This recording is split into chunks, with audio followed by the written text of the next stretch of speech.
जय गुरु जी के चरणों में कोटि कोटि नमन, अनंतम अनंतम शुक्राना। गुरु जी कृपा सत्संग में संगत जी आप सबका स्वागत है। संगत जी, हम पढ़ रहे हैं शिव पुराण का वायव्य संहिता का उत्तराखंड, और उत्तराखंड के हम अध्याय 12 हमने पढ़ चुके हैं और आज पढ़ेंगे हम अध्याय 13।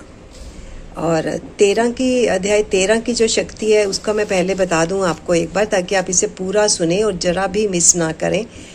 13 अध्याय में हम पढ़ेंगे पंचाक्षर मंत्र की महिमा। अब ये पंचाक्षर मंत्र आपको पता होगा क्या है। पंचाक्षर मंत्र है ओम नमः शिवाय। पंचाक्षर मंत्र यानी कि 5 अक्षरों का मंत्र। 5 अक्षर होते हैं न मह शिवाय, ओम नमः शिवाय। जब हम इसके आगे ओम लगा देते हैं तो ये 6 अक्षरों का मंत्र बन जाता है। 5 अक्षर हैं जो 5 हमारे, जिनके बिना हमारा जीवन संभव नहीं है। वो 5 तत्व है अग्नि, पृथ्वी, वायु, जल और अंतरिक्ष। इनके बिना हमारा जीवन संभव नहीं है और ये 5 अक्षर इन्हीं सबकी पूजन का एक स्रोत है। तो शिव जी का जो पंचाक्षर मंत्र, महामंत्र भी इसे कहते हैं, ओम नमः शिवाय। नमः शिवाय इज द एक्चुअल मंत्र है पंचाक्षर। ओम हम इसके साथ लगाते हैं तो ये 6 अक्षर का मंत्र बन जाता है। तो सब एक बार आज ये पाठ शुरू करने से पहले एक बार सब बोलते हैं ओम नमः शिवाय, ओम नमः शिवाय, ओम नमः शिवाय। और गुरु जी से आज्ञा ले लेते हैं। ओम नमः शिवाय, शिव जी सदा सहाय। ओम नमः शिवाय, गुरु जी सदा सहाय। आप देखिए कि हमने जो मंत्र गुरु जी का बोला है उसमें कितनी शक्ति है। ओम नमः शिवाय के साथ साथ हमने शिव जी सदा सहाय, गुरु जी सदा सहाय, और इसकी क्या वैल्यू है ये हम सब जानते हैं। तो आइए ये सब हम शुरू करते हैं। अध्याय 13 यानी कि 13, इसमें क्या पढ़ेंगे इसमें जान लेते हैं एक बार। पंचाक्षर मंत्र की महिमा, उसमें समस्त वाङ्मय की स्थिति, उसकी उपदेश परंपरा, देवी रूपा पंचाक्षरी विद्या का ध्यान, उसके समस्त और व्यस्त अक्षरों के ऋषि, छंद, देवता, बीज, शक्ति तथा अंग न्यास आदि का विचार।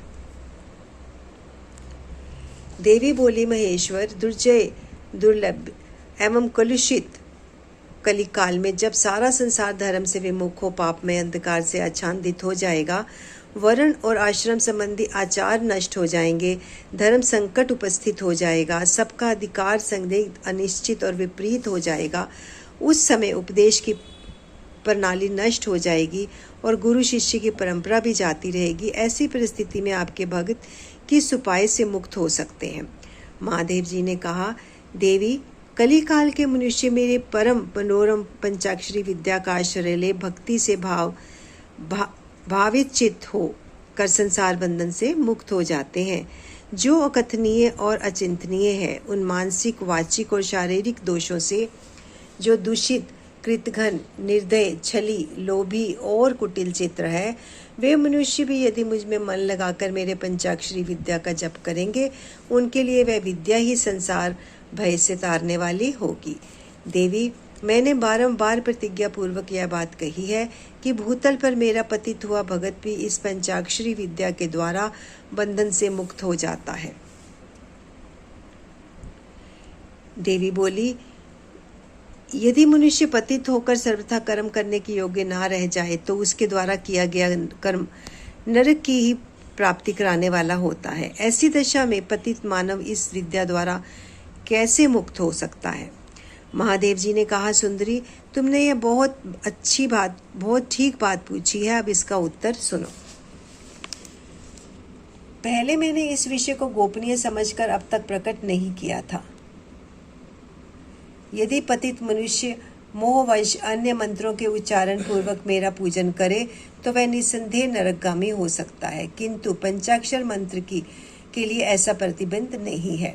जो केवल जल पीकर और हवा खाकर तप करते हैं तथा दूसरे लोग जो नाना प्रकार के व्रतों द्वारा अपने शरीर को सुखाते हैं, उन्हें इन व्रतों द्वारा मेरे लोक की प्राप्ति नहीं होती। परंतु जो भक्ति पूर्वक पंचाक्षर मंत्र से ही एक बार मेरा पूजन कर लेता है, वह भी इस मंत्र के ही प्रताप से मेरे धाम में पहुंच जाता है। इसलिए तप, यज्ञ, व्रत और नियम पंचाक्षर द्वारा मेरे पूजन की करोड़वीं कला के समान भी नहीं है। कोई बद्ध हो या मुक्त, जो पंचाक्षर मंत्र के द्वारा मेरा पूजन करता है वह अवश्य ही संसार पाश से छुटकारा पा जाता है। देवी, ईशान आदि 5 ब्रह्म जिसके अंग है, उस षड अक्षर या पंचाक्षर मंत्र के द्वारा जो भक्ति भाव से मेरा पूजन करता है वह मुक्त हो जाता है, कोई पतित हो या अपतित। वह इस पंचाक्षर मंत्र के द्वारा मेरा पूजन करे। मेरा भक्त पंचाक्षर मंत्र का उपदेश गुरु से ले चुका हो या नहीं, वह क्रोध को जीतकर इस मंत्र के द्वारा मेरी पूजा किया करे। जिसने मंत्र की दीक्षा नहीं ली है उसकी अपेक्षा दीक्षा लेने वाला पुरुष कोटि कोटि गुना अधिक माना गया है। अतः देवी, दीक्षा लेकर ही इस मंत्र से मेरा पूजन करना चाहिए। जो इस मंत्र की दीक्षा लेकर मैत्री, मुदिता, करुणा, उपेक्षा आदि गुणों से युक्त तथा ब्रह्मचार्य परायण हो भक्ति भाव से मेरा पूजन करता है वह मेरी समता प्राप्त कर लेता है। इस विषय में अधिक कहने से क्या लाभ। मेरे पंचाक्षर मंत्र में सभी भक्तों का अधिकार है, इसलिए वह श्रेष्ठ मंत्र है। पंचाक्षर के प्रभाव से ही लोक, वेद, महर्षि, सनातन धर्म, देवता तथा वह संपूर्ण जगत टिके हुए हैं। हे देवी, प्रलय काल आने पर जब चराचर जगत नष्ट हो जाता है और सारा प्रपंच प्रकृति में मिलकर वहीं लीन हो जाता है, तब मैं अकेला ही स्थित रहता हूँ, दूसरा कोई नहीं रहता। उस समय समस्त देवता और शास्त्र पंचाक्षर मंत्र में स्थित होते हैं। अतः मेरी शक्ति से पालित होने के कारण वे नष्ट नहीं होते। तदंतर मुझसे प्रकृति और पुरुष के भेद से युक्त सृष्टि होती है। तत्पश्चात त्रिगुणात्मक मूर्तियों का संहार करने वाला अवान्तर प्रलय होता है। उस प्रलय काल में भगवान नारायण देव मायामय शरीर का आश्रय लेकर जल के भीतर शेष शैया पर शयन करते हैं। उनके नाभि कमल से पंचमुख ब्रह्मा जी का जन्म होता है। ब्रह्मा जी तीनों लोगों की सृष्टि करना चाहते थे, किंतु कोई सहायक न होने से उसे नहीं कर पाते थे। तब उन्होंने पहले अमित तेजस्वी 10 महर्षियों की सृष्टि की, जो उनके मानस पुत्र कहे गए हैं। उन पुत्रों की सिद्धि बढ़ाने के लिए पितामह ब्रह्मा ने मुझसे कहा, महादेव महेश्वर, मेरे पुत्रों को शक्ति प्रदान कीजिए। उनके इस प्रकार प्रार्थना करने पर 5 मुख धारण करने वाले मैंने ब्रह्मा जी के प्रति प्रत्येक मुख से एक एक अक्षर के क्रम से 5 अक्षरों का उपदेश किया। लोक पितामह ब्रह्मा जी ने भी अपने 5 मुखों का क्रमशः उन 5 अक्षरों को ग्रहण किया और वाच्यवाचक भाव से मुझ महेश्वर को जाना। मंत्र के प्रयोग को जानकर प्रजापति ने विधिवत उसे सिद्ध किया। तत्पश्चात उन्होंने अपने पुत्रों को यथावत रूप से उस मंत्र का और उसके अर्थ का भी उपदेश दिया। साक्षात लोक पितामह ब्रह्मा ने ब्रह्मा से उस मंत्र रत्न को पाकर मेरी आराधना की इच्छा रखने वाले उन मुनियों ने उनकी बताई हुई पद्धति से उस मंत्र का जप करते हुए मेरु के रमणीय शिखर पर मुंजवान पर्वत के निकट 1 सहस्त्र दिव्य वर्षों तक तीव्र तपस्या की। वे लोक सृष्टि के लिए अत्यंत उत्सुक थे, इसलिए वायु पीकर कठोर तपस्या में लग गए। जहाँ उनकी तपस्या चल रही थी वह श्रीमान मुंजवान पर्वत सदा ही मुझे प्रिय है और मेरे भक्तों ने निरंतर उसकी रक्षा की है। उन ऋषियों की भक्ति देखकर मैंने तत्काल उन्हें प्रत्यक्ष दर्शन दिया और उन आर्य ऋषियों को पंचाक्षर मंत्र के ऋषि, छंद, देवता, बीज, शक्ति, कीलक, न्यास, दिग्बंध और विनियोग, इन सब बातों का पूर्ण रूप से ज्ञान कराया। संसार की सृष्टि बढ़े इसके लिए मैंने उन्हें मंत्र की सारी विद्याएं बताई। तब वे उस मंत्र के महात्म्य से तपस्या में बहुत बढ़ गए और देवताओं, असुरों तथा मनुष्यों की सृष्टि का भली भांति विस्तार करने लगे। अब इस उत्तम विद्या पंचाक्षरी के स्वरूप का वर्णन किया जाता है। आदि में नमः पद का प्रयोग करना चाहिए, उसके बाद शिवाय पद का। यह पंचाक्षरी विद्या है जो समस्त श्रुतियों की सिरमौर है तथा संपूर्ण शब्द समुदाय की सनातन बीज रूपणी है। यह विद्या पहले पहल मेरे मुख से निकली, इसीलिए मेरे ही स्वरूप का प्रतिपादन करने वाली है। इसका एक देवी के रूप में ध्यान करना चाहिए। इस देवी की अंग कांति तपाए हुए सुवर्ण के समान है। उसके पीन पयोधर ऊपर को उठे हुए हैं। वह चारों भुजाओं और तीनों नेत्रों से सुशोभित है। इसके मस्तक पर बाल चंद्रमा का मुकुट है, जो दो हाथों में पद्य और उत्पल है, अन्य 2 हाथों में वरद और अभय की मुद्रा है। मुखाकृति सौम्य है। वह समस्त शुभ लक्षणों से संपन्न तथा संपूर्ण आभूषणों से विभूषित है। श्वेत कमल के आसन पर विराजमान है। इसके काले काले घुंघराले केश बड़ी शोभा पा रहे हैं। इसके अंगों में 5 प्रकार के वर्ण हैं जिनकी रश्मियां प्रकाशित हो रही हैं। वे वर्ण हैं पीत, कृष्ण, धूम्र, स्वर्णिम तथा रक्त। इन वर्णों का यदि पृथक पृथक प्रयोग हो तो इन्हें बिंदु और नाद से विभूषित करना चाहिए। बिंदु की आकृति अर्धचंद्र के समान है और नाद की आकृति दीप शिखा के समान। समुखी यो तो इस मंत्र के सभी अक्षर बीज रूप हैं, तथापि उनमें दूसरे अक्षर को इस मंत्र का बीज समझना चाहिए। दीर्घ स्वर पूर्वक जो चौथा वर्ण है इसे कीलक और 5वें वर्ण को शक्ति समझना चाहिए। इस मंत्र के वामदेव ऋषि हैं और पंक्ति छंद वाराणने, मैं शिव ही इस मंत्र का देवता हूँ। वारोहे, गौतम, अत्रि, विश्वामित्र, अंगिरा और भारद्वाज ये नकारादि वर्णों के क्रमशः ऋषि माने गए हैं। गायत्री, अनुष्टुप, त्रिष्टुप, बृहति और विराट ये क्रमशः 5 अक्षरों के छंद हैं। इंद्र, रुद्र, विष्णु, ब्रह्मा और स्कंद ये क्रमशः उन अक्षरों के देवता हैं। वाराणने, मेरे पूर्व आदि 4 दिशाओं के तथा ऊपर के 5 मुख नकारादि अक्षरों के क्रमशः स्थान है। पंचाक्षर मंत्र का पहला अक्षर उदात्त है, दूसरा और चौथा भी उदात्त है, 5वां स्वरित है, तीसरा अक्षर अनुदात माना गया है। इस पंचाक्षर मंत्र के मूल विद्या शिव, शैव सूत्र तथा पंचाक्षर नाम जाने। शैव यानी शिव संबंधी बीज प्रणव मेरा विशाल हृदय है। नकार सिर कहा गया है, मकार शिखा है, शी कवच है, वा नेत्र और यकार अस्त्र है। इन वर्णों के अंत में अंगों के चतुर्थेंत रूप के साथ क्रमशः नमः, स्वाहा, विष्ठ, हुम, वशाट और फट जोड़ने से अंग न्यास होता है। देवी, थोड़े से भेद के साथ यह तुम्हारा भी मूल मंत्र है। उस पंचाक्षर मंत्र में जो 5वां वर्ण य है उससे 12वें स्वर से विभूषित किया जाता है, अर्थात नमः शिवाय के स्थान में नमः शिवाय कहने से यह देवी का मूल मंत्र हो जाता है। अतः साधक को चाहिए कि वह इस मंत्र से मन, वाणी और शरीर के भेद हम दोनों का पूजन, जप और होम आदि करे। मन आदि के भेद से यह पूजन 3 प्रकार का होता है, मानसिक, वाचिक और शारीरिक। देवी जिसकी जैसी समझ हो, जिसे जितना समय मिल सके, जिसकी जैसी बुद्धि, शक्ति, संपत्ति, उत्साह एवं योग्यता और प्रीति हो, उसके अनुसार वह शास्त्र विधि से जब कभी, जहाँ कहीं अथवा जिस किसी भी साधन द्वारा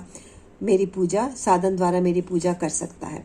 उसकी की हुई यह पूजा उसे अवश्य मोक्ष की प्राप्ति करा देगी। हे सुंदरी, मुझ में मन लगाकर जो कुछ क्रम या व्यक्तिक्रम से किया गया हो वह कल्याणकारी तथा मुझे प्रिय होता है। तथापि जो मेरे भक्त हैं और कर्म करने में अत्यंत विवश यानी असमर्थ नहीं हो गए हैं, उनके लिए इन शास्त्रों में मैंने ही नियम बनाया है। उस नियम का उन्हें पालन करना चाहिए। अब मैं पहले मंत्र की दीक्षा लेने का शुभ विधान बता रहा हूँ, जिसके बिना मंत्र जप निष्फल होता है और जिसके होने से जप कर्म अवश्य सफल होता है। अध्याय 13 की समाप्ति। संगत जी, अध्याय करते हैं जी 14 आरंभ। संगत जी जानते हैं सब मिलकर गुरु मंत्र से मंत्र लेने या उसके जप करने की विधि, 5 प्रकार के जप तथा उनकी महिमा, मंत्र गणना के लिए विभिन्न प्रकार की मालाओं का महत्व तथा उंगलियों के उपयोग का वर्णन, जप के लिए उपयोगी स्थान तथा दिशा, जप में वर्जनीय बातें, सदाचार का महत्व, आस्तिकता की प्रशंसा तथा पंचाक्षर मंत्र की विशेषता का वर्णन। महादेव जी कहते हैं, वाराणने, आज्ञाहीन, क्रियाहीन, श्रद्धाहीन तथा विधि के पालनार्थ आवश्यक दक्षिणा से हीन जो जप किया जाता है वह सदा निष्फल होता है। मेरा स्वरूप भूत मंत्र यदि आज्ञा सिद्ध, क्रिया सिद्ध और श्रद्धा सिद्ध होने के साथ ही दक्षिणा से भी युक्त हो तो उसकी सिद्धि होती है और उससे महान फल प्राप्त होता है। शिष्य को चाहिए वह पहले तत्ववेता, आचार्य, जपशील, सद्गुण संपन्न, ध्यान योग परायण एवं ब्राह्मण गुरु की सेवा में उपस्थित हो। मन में शुद्ध भाव रखते हुए प्रयत्न पूर्वक उन्हें संतुष्ट करे। ब्राह्मण साधक अपने मन, वाणी, शरीर और धन से आचार्य का पूजन करे। वह वैभव हो तो गुरु को भक्ति भाव से हाथी, घोड़े, रथ, रत्न, क्षेत्र और ग्रह आदि अर्पित करे। जो अपने लिए सिद्धि चाहता हो वह धन के दान में कृपण तक ना करे। तदंतर सब सामग्रियों सहित अपने आप को गुरु की सेवा में अर्पित कर दे। इस प्रकार यथाशक्ति निश्चल भाव से गुरु की विधिवत पूजा करके गुरु से मंत्र एवं ज्ञान का उपदेश क्रमशः ग्रहण करें।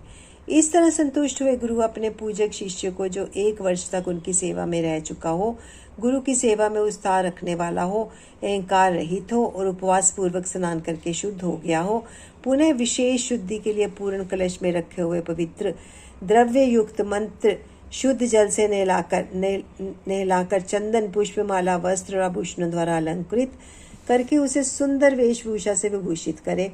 तत्पश्चात शिष्य से ब्राह्मणों द्वारा पुण्याह वाचन और ब्राह्मणों की पूजा करवाकर समुद्र तट पर, नदी के किनारे, गौशाला में, देवालय में, किसी भी पवित्र स्थान में अथवा घर में सिद्धिदायक काल आने पर, शुभ तिथि, शुभ नक्षत्र एवं सर्वदोष रहित शुभ योग में गुरु अपने उस शिष्य को अनुग्रह पूर्वक विधि के अनुसार मेरा ज्ञान दे। एकांत स्थान में अत्यंत प्रसन्नचित्त हो उस स्वर से हम दोनों के उस उत्तम मंत्र का शिष्य से भली भांति उच्चारण करवाएं। बारंबार उच्चारण कराकर शिष्य को इस प्रकार आशीर्वाद दे, तुम्हारा कल्याण हो, मंगल हो, शोभन हो, प्रिय हो। इस तरह गुरु शिष्य को मंत्र और आज्ञा प्रदान करे। इस प्रकार गुरु से मंत्र और आज्ञा पाकर शिष्य एकाग्रचित्त हो संकल्प करके पुरुष चरण पूर्वक प्रतिदिन उस मंत्र का जप करता रहे। वह जब तक जिए तब तक अनन्य भाव से तत्परता पूर्वक नित्य 1008 मंत्रों का जप किया करे। जो ऐसा करता है वह परम गति को प्राप्त होता है।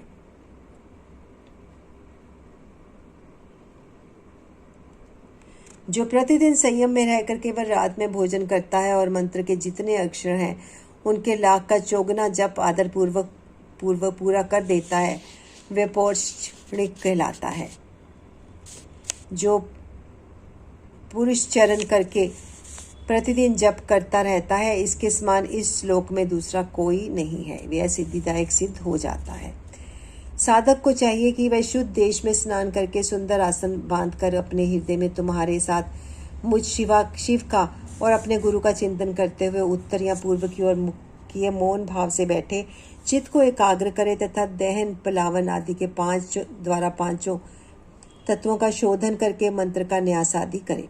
इसके बाद सकलीकरण की क्रिया संपन्न करके प्राण और अपान नियमन करते हुए हम दोनों के स्वरूप का ध्यान करें और विद्या स्थान अपने रूप, ऋषि, छंद, देवता, बीज, शक्ति तथा मंत्र के वाच्यार्थ रूप मुझ परमेश्वर का स्मरण करके पंचाक्षरी का जप करें। मानस जप उत्तम है, उपांशु जप मध्यम है और वाचिक जप सबसे निम्न कोटि का माना गया है। ऐसा आगमार्थ विशारद विद्वानों का कथन है। जो ऊंचे नीचे स्वर से युक्त तथा स्पष्ट और अस्पष्ट पदों एवं अक्षरों के साथ मंत्र का वाणी द्वारा उच्चारण करता है, उसका यह जप वाचिक कहलाता है।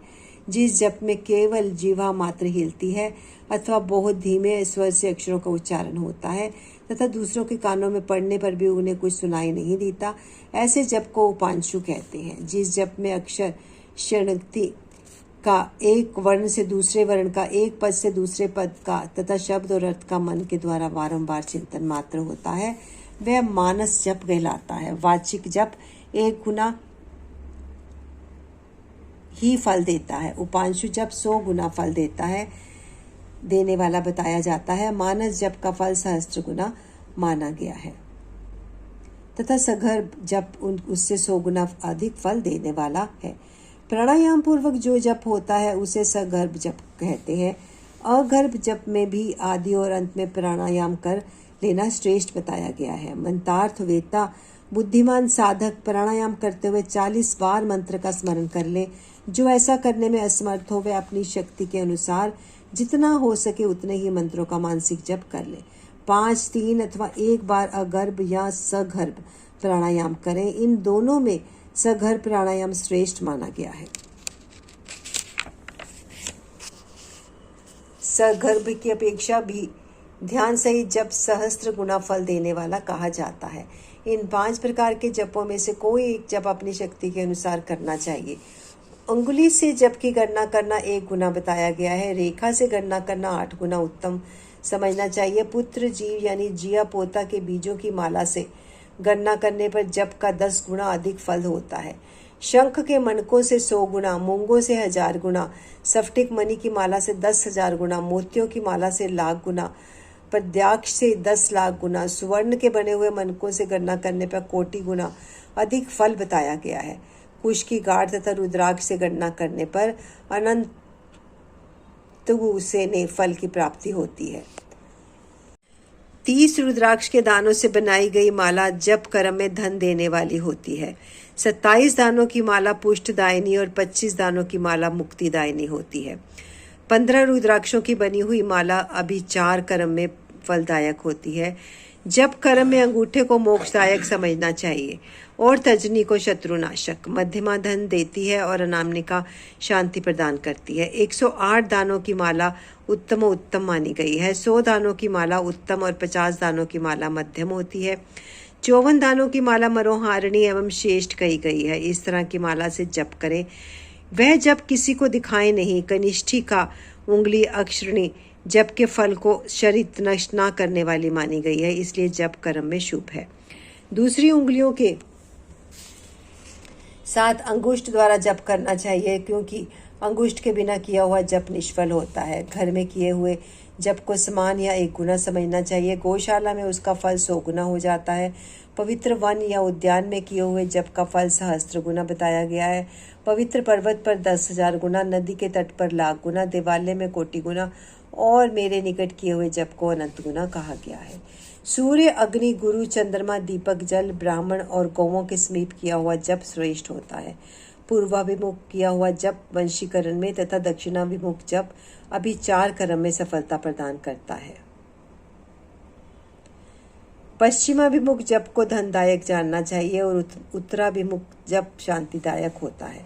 सूर्य, अग्नि, ब्राह्मण, देवता तथा अन्य श्रेष्ठ पुरुषों के समीप उनकी ओर पीठ करके जप नहीं करना चाहिए। सिर पर पगड़ी रखकर, कुर्ता पहनकर, नंगा होकर, बाल खोलकर, गले में कपड़ा लपेटकर, अशुद्ध हाथ लेकर, संपूर्ण शरीर से अशुद्ध रहकर तथा विलाप पूर्वक कभी जप नहीं करना चाहिए।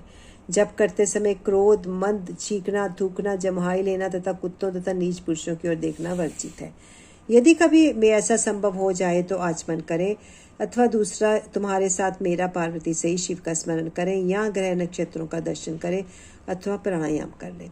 बिना आसन के बैठकर, सोकर, चलते चलते अथवा खड़ा होकर जप ना करें। गली में या सड़क पर पवित्र स्थान में अथवा अंधेरे में भी जप ना करें। दोनों पांव फैलाकर कुक्कुट आसन से बैठकर, सवारी या खाट पर चढ़कर अथवा चिंता से व्याकुल होकर जप ना करें।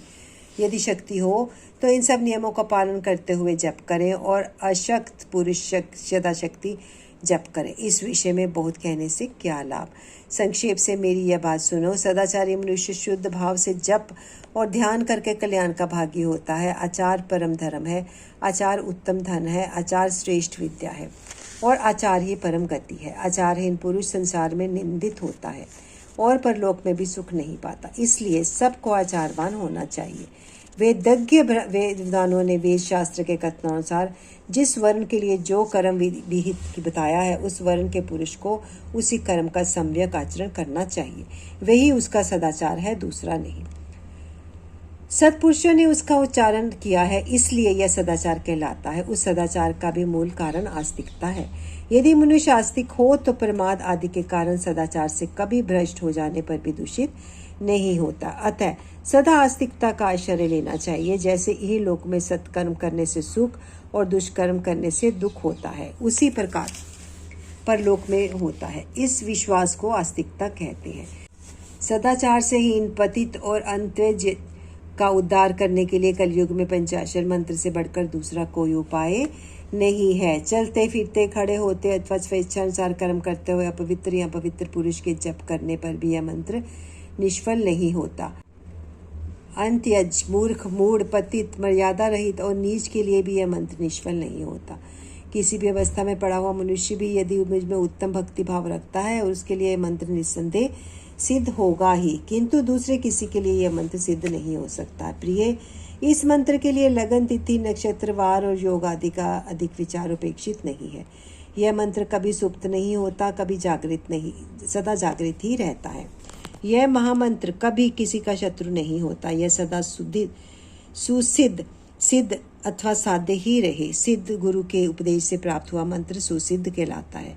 असिद्ध गुरु का दिया हुआ मंत्र सिद्ध कहा गया है, जो केवल परंपरा से प्राप्त हुआ है।